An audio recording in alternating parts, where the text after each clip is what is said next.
এগুলো জানাও। শোনা যাচ্ছে না আমার কথা? শুনতে পাচ্ছে সবাই?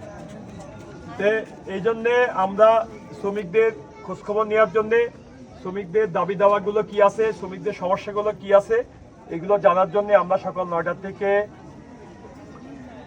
মহসিন মোড় থেকে সমস্ত প্লেসগুলো ঘুরতে ডেলিগেট হয়ে এই যে লাস্টে আপনাদের কাছে আসলাম।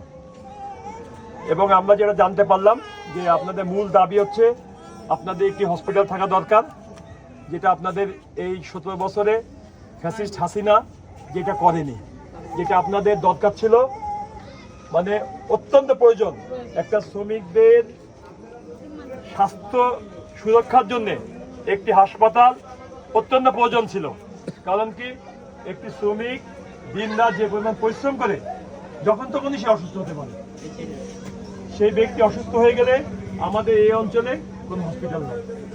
তাকে যদি 250 বেডে নিতে হয়, নিতে সে অর্ধেক মারা যায়। তারপরে একটি সমস্যা আমরা জানতে পেরেছি যে আমাদের ছোট ছোট ছেলে মেয়েদের লেখাপড়ার সুব্যবস্থাপনা নাই। আর একটা আছে হচ্ছে বাসস্থানের মধ্যে সুন্দর পরিবেশ নাই, পানির ব্যবস্থা ঠিক মতো নাই, বর্ষাকালে পানি উঠে যায়, থাকার ব্যবস্থা নাই। আর চাকরির অভাবে আমাদের যুবক শ্রেণী হতাশাগ্রস্ত হয়ে নেশায় আকৃষ্ট হয়ে যাচ্ছে, মাদকে আকৃষ্ট হয়ে গেছে। এবং এই সুযোগ নিয়ে একটি সিন্ডিকেট মাদক ব্যবসা এইসব এলাকায় শুরু করেছে। তাদের দাবি ছিল এইসব মাদক নির্মূল করতে হবে। তা আমরা বলেছি যে আপনারা যদি ঐক্যবদ্ধ থাকেন, আপনাদের সবাইকে নিয়ে আমরা মাদক মুক্ত করব এবং আপনাদের দাবি দাওয়াগুলো আমরা নিয়ে আমাদের যে প্রান্তীয় নেতা তারেক রহমান পাঠিয়েছে তার কাছে পাঠাবো। আল্লাহ যদি আমাদের তৌফিক দান করে, আমাদেরকে যদি ভোট দেয় জনগণ, তারেক রহমান যদি প্রধানমন্ত্রী হন, ইনশাল্লাহ আমরা এখানে প্রথমেই শ্রমিকদের জন্য একটি সুন্দর এবং সবচেয়ে আধুনিক হাসপাতাল আমরা এখানে নির্মাণ করব। এবং ছেলে মেয়েদের লেখাপড়ার জন্য আমরা স্কুলের ব্যবস্থা করব এবং খেলাধুলার জন্য আমরা মাঠের ব্যবস্থা করব।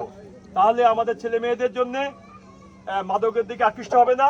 আর যারা বেকার যুবক আছে তাদের জন্য আমরা কর্মসংস্থানের সুযোগ সৃষ্টি করব। আমরা ক্ষমতা আসার সাথে সাথেই যদি আল্লাহ তাআলা তৌফিক দান করে, জনগণ যদি আমাদের ভোট দেয়, আমাদের 1 কোটি কর্মসংস্থানে আমরা সুযোগ সৃষ্টি করব। এটা আমরা ঘোষণা অলরেডি দিয়ে দিয়েছি। সুতরাং আপনারা দোয়া করবেন।